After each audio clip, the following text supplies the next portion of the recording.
نحمده ونصلي ونسلم على رسوله الكريم اما بعد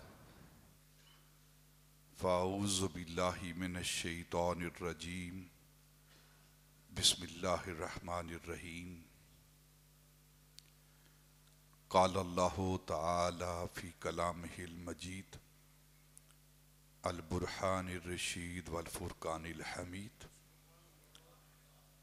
والذي جاء بالصدق وصدق به أولئك هم المتقون صدق الله مولانا العظيم وصدق رسوله النبي الكريم ونحن على ذلك من الشاهدين والشاكرين والحمد لله رب العالمين وقال الله تعالى في مقام آخر وصدق بالحسنى إن الله وملائكته يصلون على النبي يا أيها الذين آمنوا صلوا علیہ وسلموا تسلیما۔ انتہائی معزز و محترم سامعین، ارباب اہل سنت، ادب خردگان نگاہ محبت، بادہ کشان میں خانہ صدیقیت، قرآن مجید برہان رشید سے سورہ زمر اور سورہ واللیل کی 2 آیات بینات طیبات آپ کے سامنے تلاوت کی گئی ہیں۔ ماہ رجب المرجب کا دوسرا عشرہ شروع ہو چکا ہے۔ یہ وہ ماہ مبارک ہے جس ماہ مبارک میں ہم سب کے آقا و مولا تاجدار مدینہ سرور قلب و سینہ سید عالم نور مجسم شفیع معظم آقائے آدم و بنی آدم سیاہ لا مکان آپ صلی اللہ علیہ وسلم کو معراج کا معجزہ عطا کیا گیا۔ یہ وہ مقدس پاکیزہ حرمت والا مہینہ ہے جس ماہ مبارک کے بارے میں اللہ رب العزت نے ارشاد فرمایا رجب میرا مہینہ ہے۔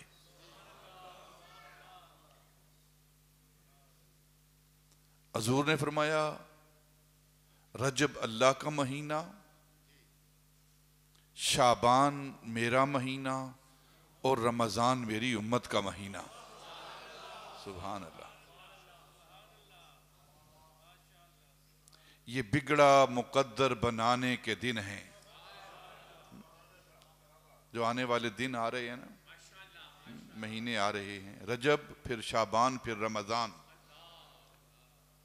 یہ بگڑا مقدر بنانے کے دن ہیں، یہ روٹے ہوئے رب کو منانے کے دن ہیں۔ یہ قطرے کو گوہر بنانے کے دن ہیں، یہ ذرے کو اختر بنانے کے دن ہیں۔ ان دنوں کو ہم ضائع نہ کریں۔ جو دن چلا جانا ہے وہ واپس نہیں لوٹنا۔ رجب اللہ کا مہینہ ہے اور ہم پچھلے خطبات جمعہ میں خلیفہ اول بلا فصل سیدنا ابو بکر صدیق رضی اللہ تعالی عنہ کا ذکر پاک سن اور کر رہے تھے۔ گزشتہ جمعۃ المبارک میں غار اور یار کا ذکر شروع کیا تھا. جس طرح سبحان الذی اسری بعبدہ، اس بعبدہ سے مراد تمام تفاسیر ذات مصطفیٰ نبی پاک صلی اللہ علیہ وسلم کی ذات کو لیتی ہیں کہ اس سے مراد بعبدہ سے مراد نبی پاک صلی اللہ علیہ وسلم کی ذات ہے. اسی طرح ثانی اثنین اذ ہما فی الغار اذ یقول لصاحبہ، یہاں صاحبہ سے مراد سیدنا ابوبکر صدیق ہیں.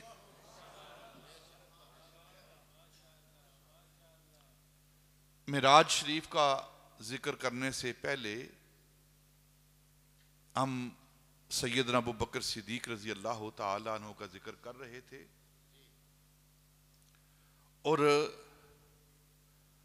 آپ کا ذکر ختم کر کے پھر آگے نبی پاک کا سفر معراج کا ذکر شروع کریں گے. یہ اس طرف اشارہ ہے کہ کوئی بھی نبی پاک تک نہیں پہنچ پاتا جب تک ابوبکر تک نہ پہنچے. کسی کو عروج نہیں مل سکتا، لیکن معراج ہوتا ہے عروج. آج ہم عروج کی طرف جائیں گے، اور یہ عروج ہمیں کہاں سے مل رہا ہے جسے معراج کہہ رہے ہیں؟ یہ ابوبکر کے ذکر سے مل رہا ہے، سیدنا ابوبکر کے سبب مل رہا ہے، ان کے وسیلے سے مل رہا ہے. اور پھر اگر آپ مہینوں کی ترتیب کے حوالے سے بات کریں تو جو مہینہ گزرا ہے وہ ماہ جمادی الاخری، جمادی الثانی جسے کہتے ہیں آپ، جمادی الاخری، یہ سیدنا ابوبکر صدیق رضی اللہ تعالی عنہ کا مہینہ تھا، آپ کے وصال کا مہینہ تھا. اور ساتھ ہی اس کے بعد جو ماہ مبارک آیا ہے وہ کیا ہے؟ رجب ہے. یہ مہینے بھی، اس کی ترتیب بھی یہ ہمیں فائدہ دے رہی ہے کہ پہلے ذکر ابو بکر، پھر اس کے اوپر ذکر مصطفیٰ. اور یہی اہل سنت کا عقیدہ ہے کہ صدیقیت کے اوپر جو مرتبہ ہے وہ نبوت کا ہے، اور نبوت سے نیچے جو مرتبہ ہے وہ صدیقیت کا ہے. سبحان اللہ. اور پھر غار کی بات اور معراج کی بات، ان میں خوبصورت مناسبت کیا ہے؟ آج ہم انشاءاللہ سیدنا ابوبکر صدیق کے حوالے سے گفتگو کریں گے اور معراج کے حوالے سے ابتدا کریں گے آج معراج کی، لیکن بات ساری سیدنا ابوبکر صدیق کی ہوگی. ان دونوں کی مناسبت کیا ہے آپس میں، معراج کی اور غار کی؟ معراج کی رات فقط ایک ذات خدا تھی اور ایک ذات مصطفیٰ تھی. فقط ایک ذات خدا اور ایک ذات مصطفیٰ. اللہ رب العزت کی ذات کا مشاہدہ کرنے والی ذات، مشاہدہ کرنے والی ہستی، اس اللہ رب العزت کے حسن مطلق کو بغیر حجاب کے، بغیر پردے کے، ٹک ٹکی باندھ کے جو ہستی دیکھ رہی تھی، اسے تاجدار مدینہ کہتے ہیں. معراج کی رات. اور غار ثور کے اندر، غار ثور کے اندر ایک ذات مصطفیٰ تھی، ایک ذات ابو بکر تھی. بشروں میں کوئی اور فرد وہاں نہیں تھا. وہاں معراج کی رات نبی پاک اپنے رب کے حسن کا دیدار کر رہے تھے، اور یہاں غار میں سیدنا ابوبکر صدیق حسن مصطفیٰ کا دیدار کر رہے تھے. سبحان اللہ. وہاں بھی تیسرا کوئی نہیں تھا، اور یہاں بھی بشروں میں تیسرا کوئی نہیں تھا. کیونکہ حدیث پاک میں آتا ہے نا ما ظنک یا ابی بکر باثنین اللہ ثالثہما، بخاری کی حدیث پاک ہے۔ اس لیے میں نے بشریت کی قید لگائی ہے، انسانوں کی قید لگائی ہے۔ نبی پاک صلی اللہ علیہ وسلم فرمایا اس غار کے اندر جب دیکھا نا نبی پاک صلی اللہ علیہ وسلم کے ساتھ ابو بکر نے کہ کفار بالکل غار کے منہ پر آ گئے ہیں، ایک گھونسلہ بنا ہوا ہے غار کے منہ کے ساتھ، اور وہاں فاختہ کے انڈے پڑے ہوئے ہیں، نہ کبوتری کے انڈے پڑے ہوئے ہیں، اور ایک جالا تنا ہوا ہے عنکبوت کا، غار کے آگے جالا تنا ہوا ہے۔ تو بالکل دروازے اس غار کے منہ کے آگے نا ان کے قدم تھے کفار کے جو تلاش کر رہے تھے۔ تو سیدنا ابو بکر صدیق رضی اللہ تعالیٰ عنہ آپ نے نبی پاک صلی اللہ علیہ وسلم سے عرض کی، یا رسول اللہ بالکل غار کے دانے پر، غار کے منہ پر موجود ہیں۔ تو نبی پاک فرمایا لا تحزن، لا تحزن، غم نہ کر، ان اللہ معنا، یہ نہیں کہا اللہ میرے ساتھ ہے، یہ نہیں فرمایا اللہ میرے ساتھ ہے، فرمایا ان اللہ معنا، اللہ ہمارے ساتھ ہے۔ جتنا اللہ نبی پاک کے ساتھ اتنا ہی ابو بکر کے ساتھ، سبحان اللہ۔ اس کے بعد پھر نبی پاک نے فرمایا ما ظنک یا ابی بکر یا ابا بکر باثنین اللہ ثالثہما، ابو بکر غم کیوں کرتا ہے، پریشان کیوں ہوتا ہے، غم زدہ کیوں ہوتا ہے؟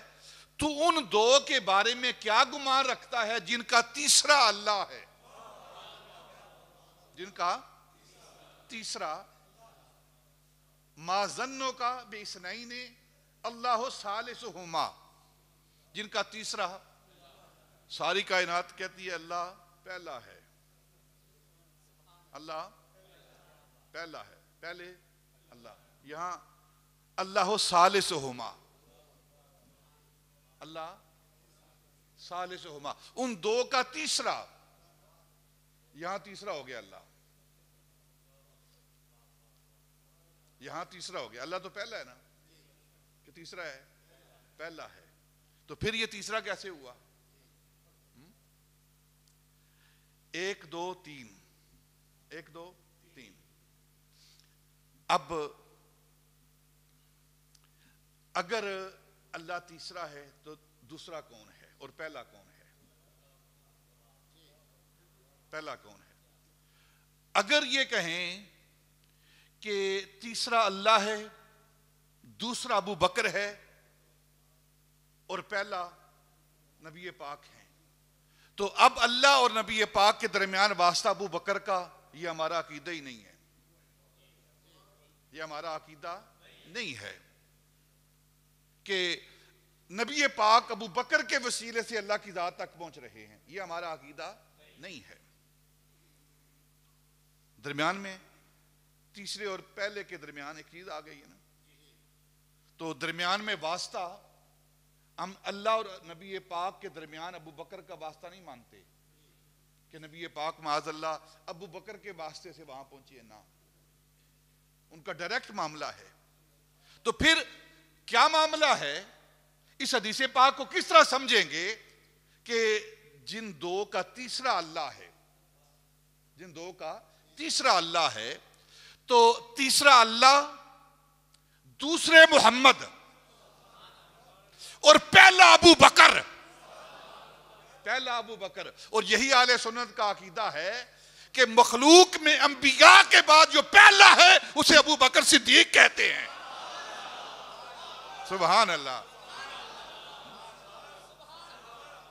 نبی پاک کے بعد جو پہلا ہے نا، نبی پاک کے بعد جو پہلا ہے اسے ابو بکر صدیق کہتے ہیں۔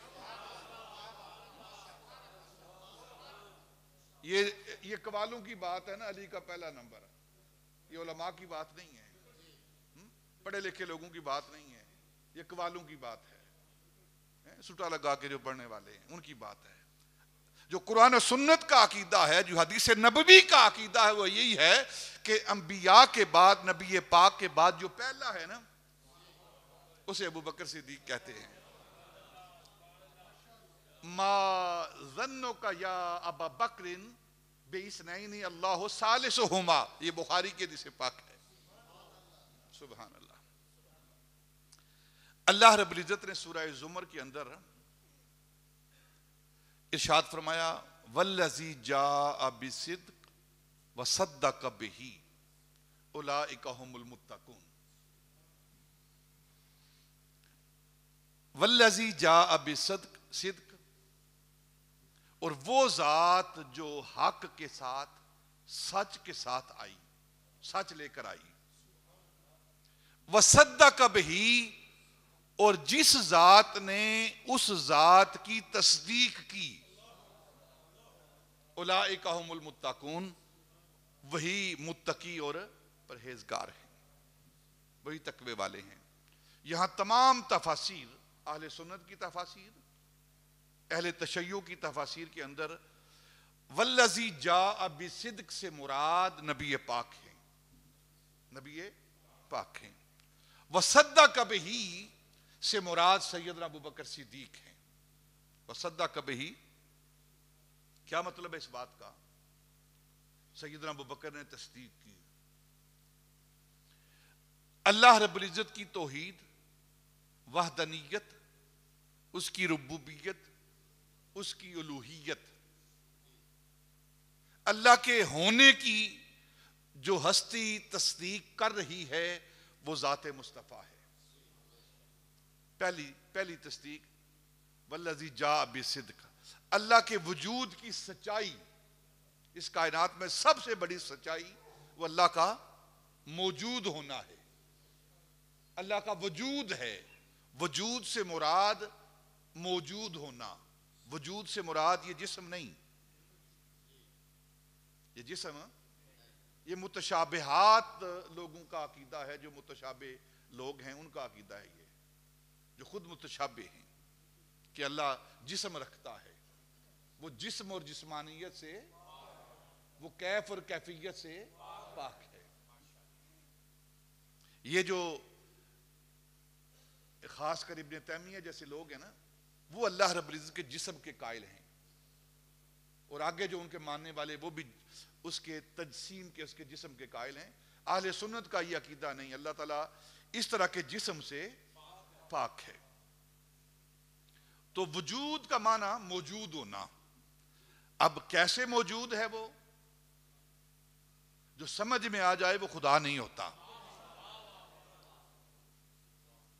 دیکھیں احادیث کے اندر، قرآن پاک کی آیات کے اندر یہ مختلف چیزیں موجود ہیں۔ اللہ کی پنڈلی کے حوالے سے، پنڈلی ہے، ہاتھ ہیں، چہرہ ہے، مسکرانا ہے، غصے میں ہونا ہے، ٹھیک ہے، ناراض ہونا،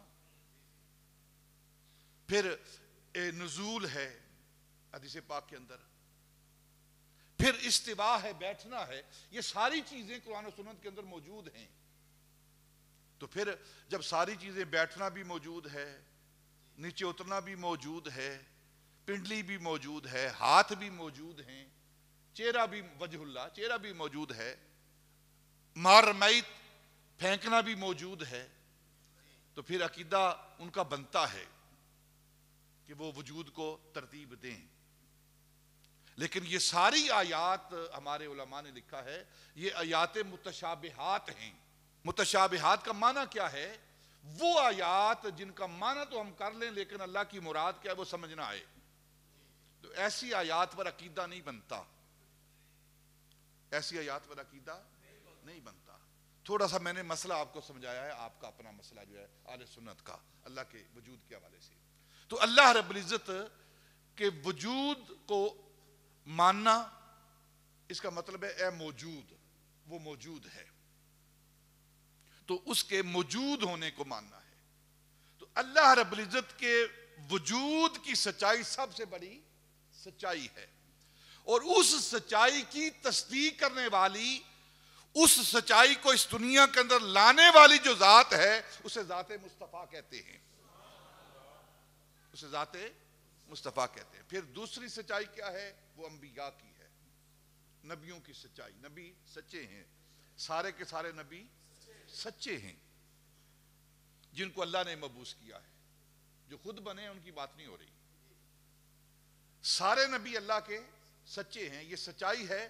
والذی جاء بالصدق، ان سارے نبیوں کی سچائی کو بیان کرنے والی، ان کی تصدیق کرنے والی ذات جو ہے وہ ذات مصطفیٰ ہے،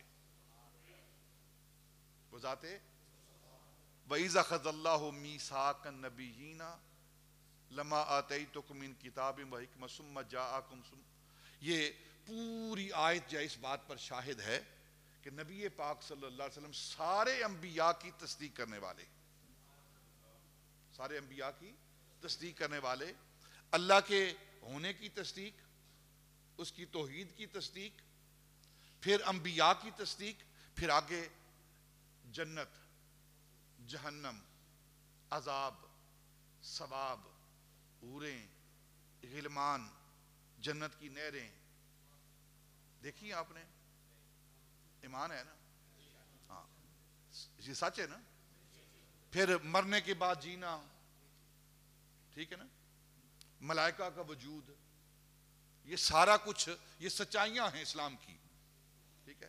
اور ان ساری سچائیوں کی تصدیق کرنے والی ذات نبی پاک کی ذات ہے، ان ساری سچائیوں کی تصدیق کرنے والی ذات نبی پاک کی ذات۔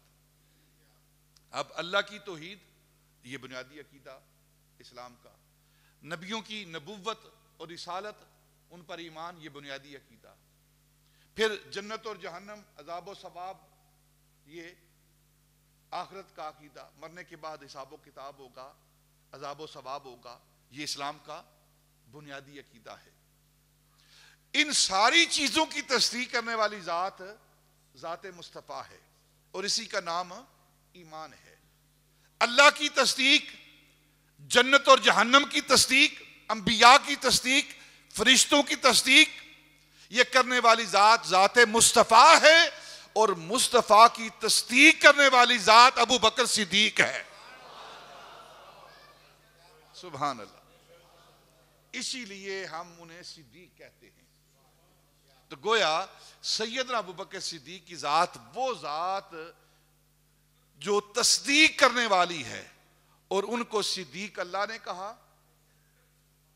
ان کو صدیق مصطفیٰ نے کہا، ان کو ابو بکر کو صدیق صحابہ نے کہا، ابو بکر کو صدیق فرشتوں نے کہا، ابو بکر کو صدیق جبرائیل نے کہا، ابو بکر کو صدیق میکائیل نے کہا، ابو بکر کو صدیق مولا علی نے کہا، حضرت امام باقر نے کہا، امام جعفر صادق نے کہا، اور پھر ساری امت نے کہا۔ سبحان اللہ، وہ صدیق ہیں، سیدنا ابو بکر صدیق ہیں، اللہ نے صدیق کہا۔ حضرت ابو حذیفہ رضی اللہ تعالیٰ عنہ آپ فرماتے ہیں کہ ایک دن نبی پاک، حدیث پاک میں ہے کہ نبی پاک نے صحابہ کی دعوت کی۔ یہ سارے امام اور پیر مریدوں کی دعوت کھاتے ہیں، اس پہ جاتے ہیں، کبھی سنت پر بھی عمل کیا کرو، پیروں کے لیے پیغام ہے یہ۔ نبی پاک نے صحابہ کی کھانا تیار کیا، دعوت کی، تو صحابہ جمع ہوئے، آپ نے کھانا دیا ان کو، تو ایک ایک لقمہ دیا جا رہا ہے۔ جب سیدنا ابو بکر آگے ہوئے نا، تو نبی پاک نے 3 بار سیدنا ابو بکر کے منہ میں لقمہ ڈالا۔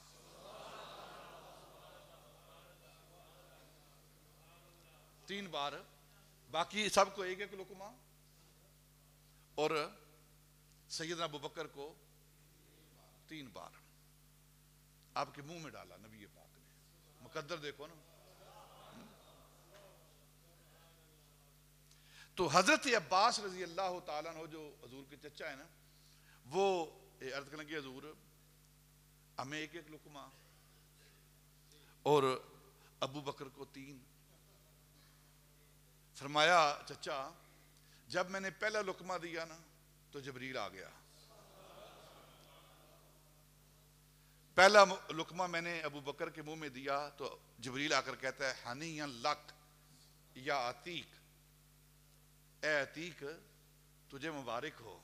کس کے ہاتھ سے لقمہ لے رہا ہے؟ کس کے ہاتھ سے لقمہ لے رہا ہے؟ پھر میں نے اس کی آواز سن کر جبریل کی نا کہ جبریل مبارکیں دے رہا ہے تو دوسرا لقمہ کیوں نہ دوں میں محمد. تو کہتے ہیں میں نے دوسرا لقمہ دیا تو میکائیل آ گئے. ہنیئا لک یا عتیق، اے عتیق تجھے مبارک ہو نا. اگر میرے سردار نے جبریل نے تجھے مبارک دیا تو میں میکائیل مبارک کیوں نہ دوں. نبی پاک فرماتے ہیں میں نے میکائیل کی آواز سنی وہ مبارک دے رہا ہے تو میں نے تیسرا لقمہ دیا تو اللہ کی آواز میں نے سنی اور اللہ فرما رہا ہے ہنیئا لک یا صدیق، اے صدیق تجھے مبارک ہو.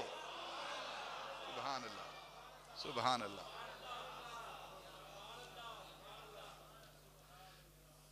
اب اللہ نے صدیق کہا. پھر نبی پاک بخاری مسلم کی حدیث پاک، حدیث کی کتابوں کے اندر یہ حدیث پاک موجود ہے. نبی پاک صلی اللہ علیہ وسلم ایک مرتبہ اود پہاڑ پر تشریف لے گئے اور آپ کے ساتھ 3 بندے تھے نبی پاک کے ساتھ.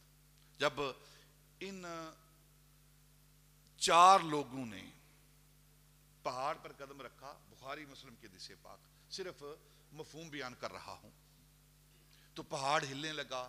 اس کی کیا وجوہات ہیں، کیوں ہلا؟ لوگ کہتے ہیں ہلا ہے، بزرگ کہتے ہیں، اہل شوق کہتے ہیں وہ وجد میں آیا. وجد میں آیا. لوگ کہتے ہیں پتھروں کو خبر نہیں، پتھر نہیں جانتے، پتھر کے اندر جان نہیں. ہم کہتے ہیں کہ جس پتھر پر میرا نبی قدم رکھ دے اس پتھر کے اندر جان آ جاتی ہے، وہ زندہ ہو جاتے ہیں. جس کے قدم کی برکت یہ ہے کہ پتھر زندہ ہو جائیں، وہ خود زندہ کیوں نہیں ہے؟ تو جب نبی پاک نے لفظ بولے نا، جب وہ پہاڑ ہلا، بخاری اور مسلم کی حدیث پاک، تو آپ نے فرمایا اسکن اسبت اسکن یا جبل انما علیک نبی و صدیق و شہیدان. اے پہاڑ ٹھہر جا، تجھے پتہ نہیں سکون پکڑنا، سکون لے. تو اب قدم جو آگے ہمارے، اب تو سکون لے لے. تجھے پتہ نہیں، انما تجھے پتہ نہیں تجھ پر ایک نبی ہے، ایک صدیق ہے اور 2 شہید ہیں. 2 شہید ہیں. انما علیک نبی و صدیق و شہیدان.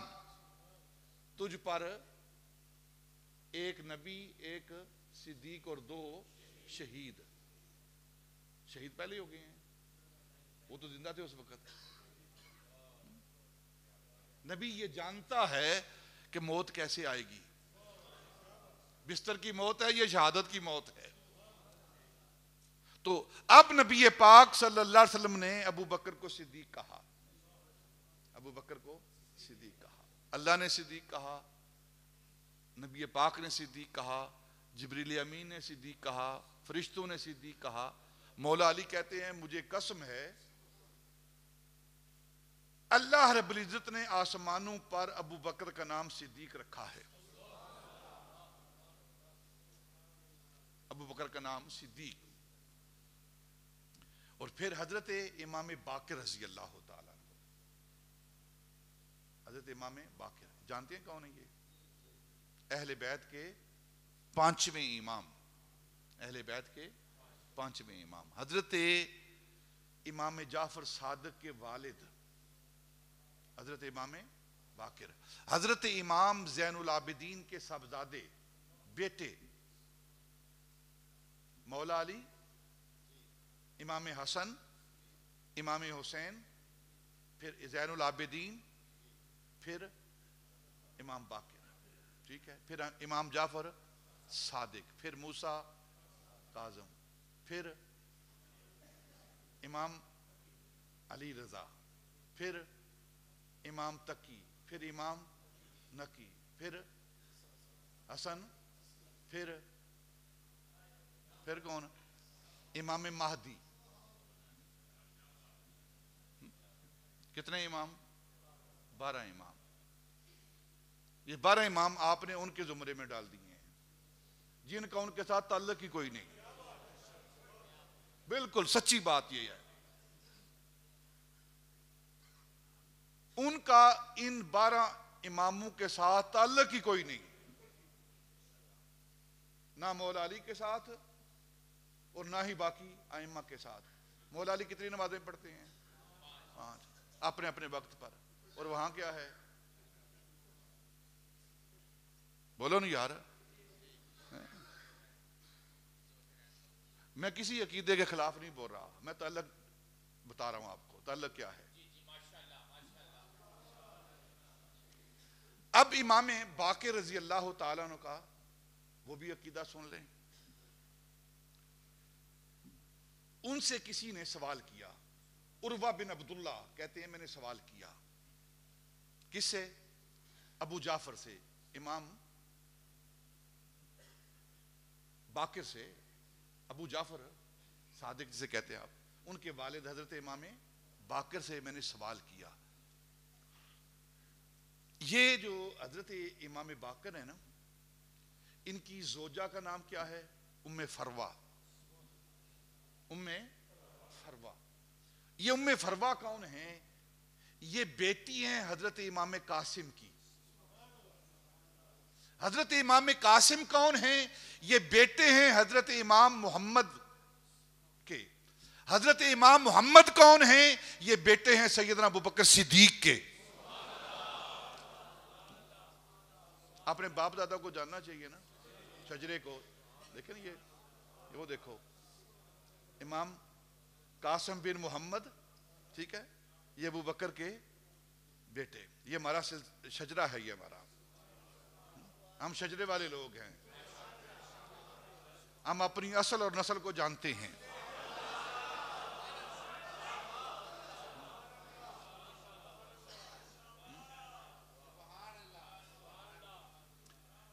اب یہ قاسم کی بیٹی ہیں ام فروہ، ٹھیک ہے، اور یہ بیوی ہیں حضرت امام باقر کی. امام باقر کی زوجہ ہیں، بیوی ہیں. کون؟ ام فروہ. بیٹی کس کی ہیں؟ امام قاسم کی. اور ان دونوں سے آگے جو پیدا ہونے والا شخص ہے اسے امام جعفر صادق کہتے ہیں. امام جعفر صادق کہتے ہیں. اب امام باقر صادق نہیں، موسیٰ کاظم صادق نہیں، امام علی رضا صادق نہیں، امام تقی صادق نہیں، امام نقی صادق نہیں، حسن عسکری صادق نہیں. یہ سارے ہی سچے ہیں. لیکن پھر وہ جعفر صادق کیا وجہ ہے؟ وہ صادق اس لیے ہیں کہ ان کی ایک نسبت صدیق کی طرف ہے، اس وجہ سے وہ صادق کہلاتے ہیں. یہ وہی امام جعفر صادق ہیں جنہوں نے فرمایا کہ ولدنی ابو بکر مرتین. ابو بکر نے مجھے 2 بار پیدا کیا ہے، 2 بار مجھے جنم دیا ہے. ایک بار پشت سے، بیٹی ماں جو ہوئی نا ام فرما، اور دوسری بار سینے سے. دوسری بار یہ حضرت امام جعفر صادق، یہ نام دیکھیں آپ پڑھیں، یہ خلیفہ ہیں حضرت امام قاسم کے. طریقت کا جو سلسلہ ہے ان کے خلیفہ ہیں. تو اسی لیے انہوں نے کہا کہ ولدنی ابو بکر مرتین، حضرت امام جعفر صادق نے، کہ ابو بکر نے مجھے 2 بار جنم دیا ہے. ایک بار اپنی صلب سے اور ایک بار اپنی سینے سے.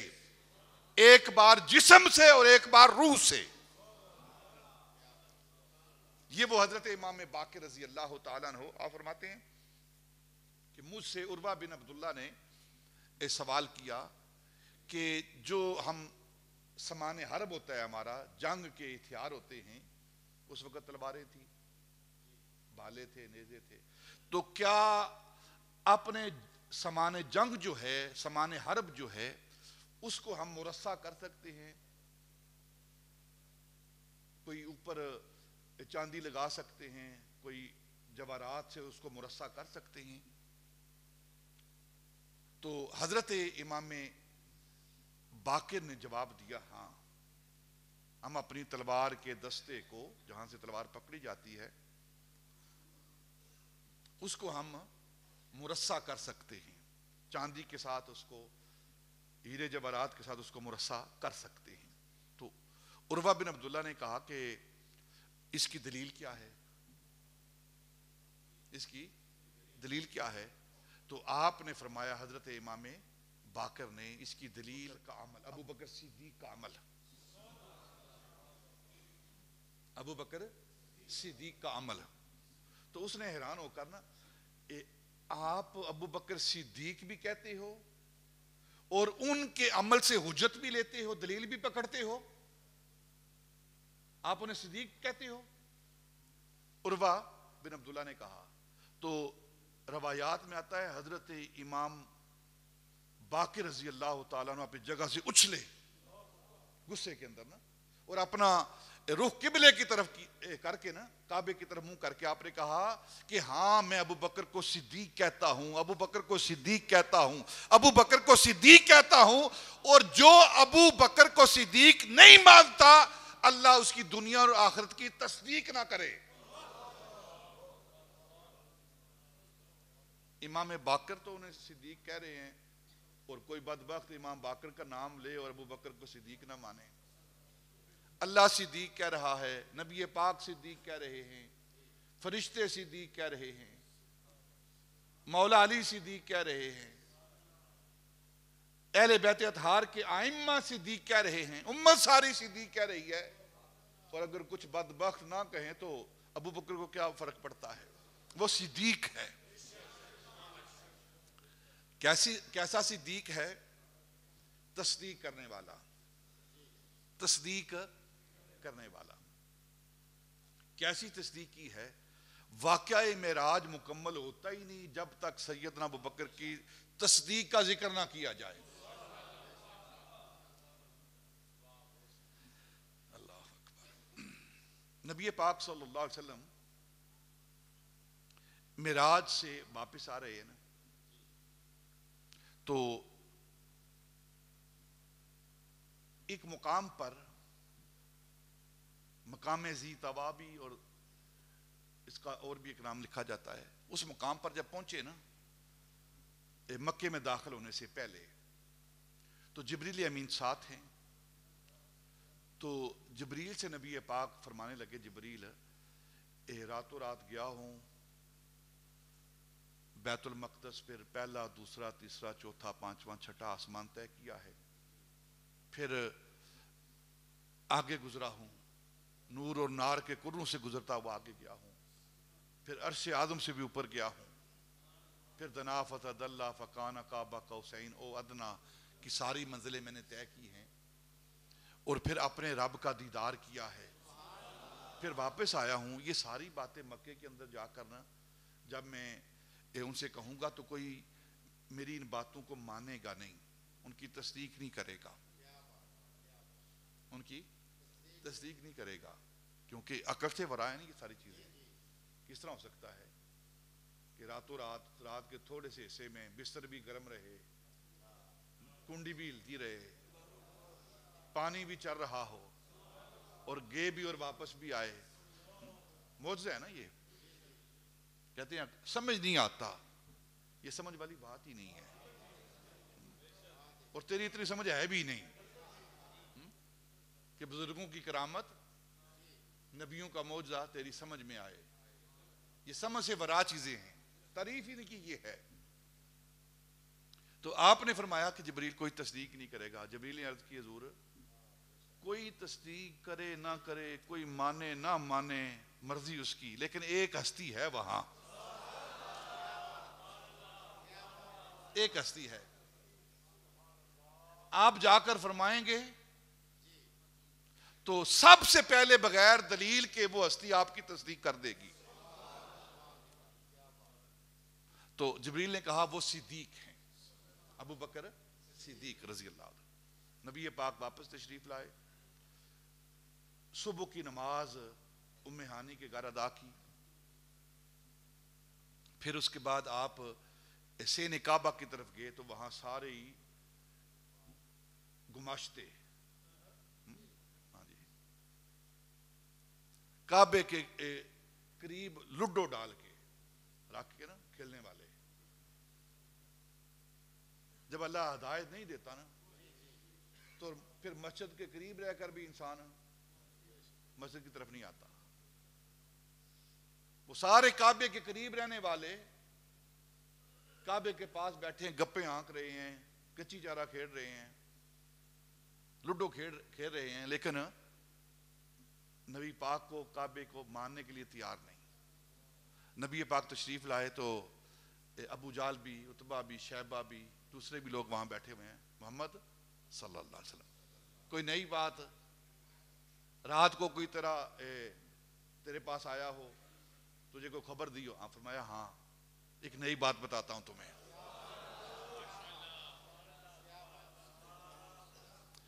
رات کو میں لیٹ گیا، جبریل فرشتوں سمیت آیا اور مجھے بیت المقدس لے گیا. وہاں میں نے نماز پڑھی، پھر پہلا، دوسرا، تیسرا، چوتھا، پانچواں، چھٹا آسمان طے کیا، اور اس کے بعد پھر میں نے اپنے رب کا دیدار کیا اور پھر واپس آ گیا. وہ بغلے بجانے لگے. یہ تو نئی بات آ گئی نا ہمارے پاس ہاتھ میں، اب کرتے ہیں باتیں. سارے نا بغیر کسی اور بات کے اٹھ کر بھاگ پڑے. چلو نا یار کے پاس چلتے ہیں جو ہر وقت ساتھ رہتا ہے، ہر وقت ساتھ رہتا ہے، ہر وقت بات ہی اپنے یار کی کرتا ہے، اپنا سب کچھ اپنے یار پر قربان کرتا ہے. اسے جا کر بتاتے ہیں. سارے بھاگتے ہوئے نا سیدنا ابو بکر صدیق کے پاس. ابو بکر صدیق فرمایا ہاں بولو، ایک بات تم سے پوچھنی ہے. فرمایا ہاں پوچھو، کیا بات پوچھنا چاہتے ہو؟ کہنے لگے بات یہ پوچھنی ہے، اگر کوئی شخص یہ کہے، اگر کوئی یہ کہے کہ میں راتوں رات کے تھوڑے سے حصے میں مکے سے بیت المقدس گیا ہوں، یروشلم فلسطین گیا ہوں، اور جہاز بھی کوئی نہیں، وہاں گیا ہوں، پھر وہاں سے پہلا آسمان، دوسرا، تیسرا، چوتھا، پانچواں، چھٹا آسمان طے کیا ہے میں نے، پھر نور اور نار کے کروں کو طے کیا ہے، پھر سدرۃ المنتہا سے بھی آگے گیا ہوں، پھر اپنے رب کو دیکھا ہے، اور پھر میں واپس بھی آ گیا ہوں. تو یہ بات ماننے والی ہے؟ ابو بکر نے کہا نہیں. اگر کوئی کہے تو نہیں. کہنے لگے پکا رہنا، یہ کوئی نہیں جا سکتا، کوئی نہیں یہ کر سکتا، پکے رہنا. ہاں کوئی نہیں یہ کر سکتا، پکا ہوں میں ابو بکر. اچھا پھر تیرے یار نے یہ بات کی ہے، تیرا یار کہتا ہے کہ مکے سے بیت المقدس گیا ہوں، پہلا، دوسرا، تیسرا، چوتھا. تو فرمانے لگے قسم ہے یار کے منہ کی، اگر یار کہتا ہے سچ کہتا ہے. قسم ہے یار کے منہ کی، اگر یار نے کہا ہے نا تو یار سچ کہتا ہے، وہ گیا ہے. کہنے لگے تو نے تو ابھی کہا تھا کوئی نہیں جا سکتا. فرمانے لگے ابو بکر بے وقوفو، ندانو، شرم کرو، میرے محبوب کو کوئی کہتے ہو؟ وہ کوئی نہیں ہے، وہ میرا یار ہے، مطلع الانوار ہے، سر الاسرار ہے، مکے کا شہر یار ہے، رب کعبہ، رب پروردگار کا وہ محبوب ہے. وہ کوئی نہیں، وہ تو میرا یار ہے. اگر اس نے کہا ہے نا میں گیا ہوں. اور پھر ابو بکر جلال میں آئے، سینہ تانا. فرمانے لگے اس سے اگلی بات کروں تم سے، تم یہاں بغلے بجا رہے ہو، اگر میرا یار یہ کہے، تم نے تو یہ کہا ہے نا کہ میرا یار کہتا ہے میں گیا ہوں، بیت المقدس گیا ہوں، ساتوں آسمانوں کو طے کیا ہے، اپنے رب سے مل کر آیا ہوں. میرا محبوب تو یہ کہتا ہے. ابو بکر اس بات کی بھی تصدیق کرنے والا ہے. اگر میرا یار کہے کہ میرا رب مجھ سے مکے میں ملنے کے لیے آیا ہے, ابو بکر اس کی بھی تصدیق کرتا ہے. سبحان اللہ. اس کا نام ایمان ہے. اس کا نام کیا ہے؟ ایمان. کیا ہے؟ تصدیق بالقلب. جس کی تصدیق بالقلب نہیں اسے منافق کہتے ہیں. اور ماننا ہے تو ابو بکر جیسا مانو. محبوب کو ماننا ہے تو جیسے ابو بکر نے محبوب کو مانا ہے ایسا مانو, تب تمہارا ایمان کامل ہوگا. یہی وجہ ہے حضرت عبدالعزیز دباغ رضی اللہ تعالیٰ عنہ فرماتے ہیں کہ نبی پاک صلی اللہ علیہ وسلم کا ایمان اصل, باقی ساری کائنات کا ایمان نبی پاک کے ایمان کا عکس اور ظل ہے. اور اگر نبی پاک کے ایمان کا ایک قطرہ, ایک ذرہ کائنات پر ڈالا جائے نا, نبی پاک کے ایمان کا اس نور کا ایک ذرہ ڈالا جائے نا, تو ساری کائنات اس ایمان مصطفیٰ کے نور کے ذرے سے جل کر خاکستر ہو جائے. کائنات کے اندر یہ ہمت اور طاقت نہیں کہ وہ نبی پاک صلی اللہ علیہ وسلم کے جو نور ایمان ہے اس نور ایمان کا ایک قطرہ بھی برداشت کر سکے. اگر کوئی اس نور ایمان مصطفیٰ کا کو قطرہ برداشت کر سکتا ہے تو اسے ابو بکر صدیق کہتے ہیں. سبحان اللہ. یہاں ایک اور بات, نبی پاک صلی اللہ علیہ وسلم کی معراج کا ذکر کرنے سے پہلے نا ایک بات, تمہیدی بات کر دیتا ہوں تاکہ آئندہ جو گفتگو ہوگی وہ آسانی کے ساتھ سمجھ آئے گی. ہمارا ایمان اور عقیدہ کیا ہے کہ نبی پاک صلی اللہ علیہ وسلم معراج کی رات اپنے جسم اقدس کے ساتھ, یہ جو وجود بشری ہے اس کے ساتھ کپڑوں سمیت, جوڑوں سمیت آپ گئے ہیں. جوڑوں سمیت آپ گئے ہیں. تو یہاں جو فلسفی ہیں, جو منطقی ہیں, وہ بحث کرتے ہیں کہ یہ جو جسم کثیف ہے نا, یہ عالم لطیف میں نہیں جا سکتا. ہر جسم کا ایک جہان ہے نا, ہر جسم کا ایک جہان ہے, جسم کثیف اور جسم لطیف. فرشتے کیا ہیں؟ جسم لطیف رکھنے والے ہیں, اور انسان یہ بیٹھے ہوئے یہ جسم کثیف. تو ان کا نظریہ یہ ہے کہ کوئی جسم کثیف عالم لطیف میں نہیں جا سکتا. ہم کہتے ہیں وہ ہے ہی بے وقوف لوگ جو نبی پاک کے جسم کو کثیف مانتے ہیں. ان کی پاس نہ عقل ہے اور نہ کوئی اور بات ہے. پرلے درجے کے ڈل جو نبی پاک صلی اللہ علیہ وسلم کی طرف کثافت کی نسبت کرتے ہیں. نبی پاک صلی اللہ علیہ وسلم کی بشریت کیسی ہے؟ وہ ایسی نورانی بشریت ہے, ایسی نظیف بشریت ہے, ایسی لطیف بشریت ہے کہ جو بشریت کے اعلیٰ پیکر ہیں نا, اعلیٰ پیکر بشریت کے, وہ بھی نبی پاک کی بشریت تک نہیں پہنچ پاتے. اور کیا میں کی بات ہی نہیں. یہاں بشریت کے اعلیٰ نمونے کون ہیں؟ انبیاء. انبیاء کی بشریت نبی پاک کی بشریت کے مطابق نہیں ہے, برابر نہیں ہے. تو یہ سوچنا ہی غلط ہے. اگر تھوڑی دیر کے لیے بفرض محال مان بھی لیا جائے نا, تو پھر ایک اعتراض ہے جو جس کا جواب سیدنا ابو بکر نے دیا ہے. آپ فرماتے ہیں کہ تم کہتے ہو کہ کوئی جسم کثیف عالم لطیف میں نہیں جا سکتا. یہ محال ہے کہ آپ اپنے وجود کے ساتھ, اپنی جسم کے ساتھ, کپڑوں سمیت آپ عالم لطیف میں گئے ہیں, نور کے جہان میں گئے ہیں. تو آپ فرماتے ہیں سیدنا ابو بکر صدیق, اس کو حضرت امام رازی نے نقل کیا ہے کہ سیدنا ابو بکر نے جواب دیا, اگر تمہارا یہ عقیدہ ہے, نظریہ ہے, یہی قاعدہ کلیہ ہے کہ کوئی جسم کثیف عالم لطیف میں نہیں جا سکتا, تو نتیجہ یہ ہے کہ کوئی جسم لطیف عالم کثیف میں نہیں آ سکتا. اگر یہ نہیں جا سکتا نا تو وہ بھی نہیں آ سکتا. تو اگر یہ نظریہ, یہ کلیہ قاعدہ رکھیں گے تو پھر جبریل امین کا آنا, وہ جسم لطیف رکھتا ہے, عالم کثیف میں آنا محال ہے, ناممکن ہے. تو پھر انبیاء پر وحی کوئی نہیں, پھر انبیاء پر وحی کوئی نہیں. جب انبیاء پر وحی کوئی نہیں پھر تورات کوئی نہیں, انجیل کوئی نہیں, زبور کوئی نہیں, قرآن کوئی نہیں, صحائف کوئی نہیں, کیونکہ وہ آ ہی نہیں سکتا. جب آ ہی نہیں سکتا تو کلام کیسے لے کر آئے گا؟ تو پھر ساری چیزوں کا انکار کرنا پڑے گا. اور اگر قرآن کو سچا مانتے ہو, اگر زبور کو سچا مانتے ہو, اگر تورات کو سچا مانتے ہو, اگر انجیل کو سچا مانتے ہو, اگر جبریل کا انبیاء کی بارگاہ میں آنا سچا مانتے ہو, تو پھر مصطفیٰ کی جو معراج ہے, بشری معراج, اس کو بھی ماننا پڑے گا. اور یہ جواب دیا ہے سیدنا ابوبکر صدیق نے. یہ وہ سیدنا ابوبکر صدیق جنہوں نے نبی پاک کو کبھی رائے نہیں دی. میری رائے یہ ہے حضور, نا جو نبی پاک کے منہ سے نکلا ابوبکر نے تصدیق کی ہے. یہ وہ سیدنا ابوبکر صدیق ہیں جنہیں صدیق کہا جاتا ہے. صدیق اسے کہتے ہیں جو تصدیق کرنے والا ہو. ایک معنی یہ ہے اس کا.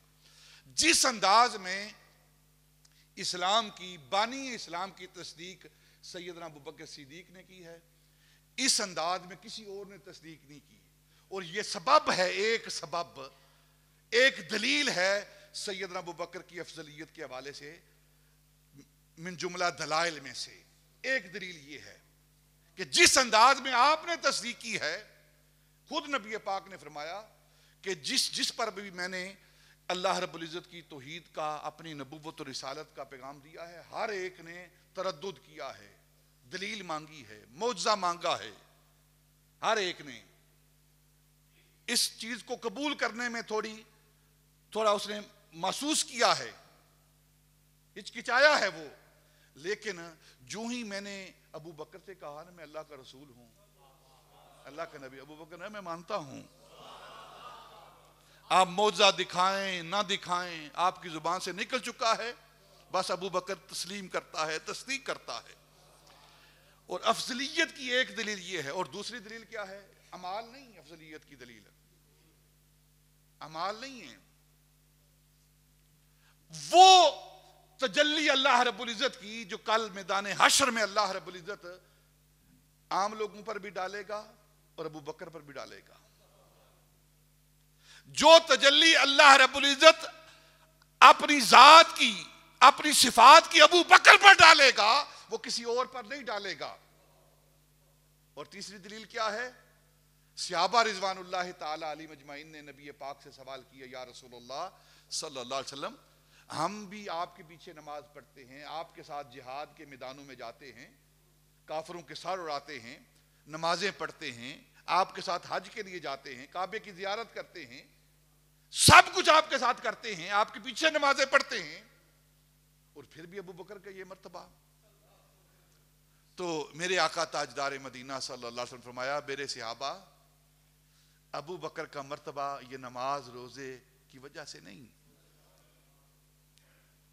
وقر ما فی قلبہ, اس کے دل کے اندر جو میری محبت ہے نا, جو میری تصدیق ہے, اس وجہ سے ابو بکر کو یہ مرتبہ اور مقام ملا ہے. انبیاء کے بعد جس ہستی کا مرتبہ اور مقام ہے کائنات کے اندر, نبیوں کے بعد, وہ سیدنا ابو بکر صدیق. یہی امت کا عقیدہ ہے. اللہ ہمیں اسی عقیدے پر قائم رکھے اور اسی پر ہمارا خاتمہ کرے. وما علینا الا البلاغ.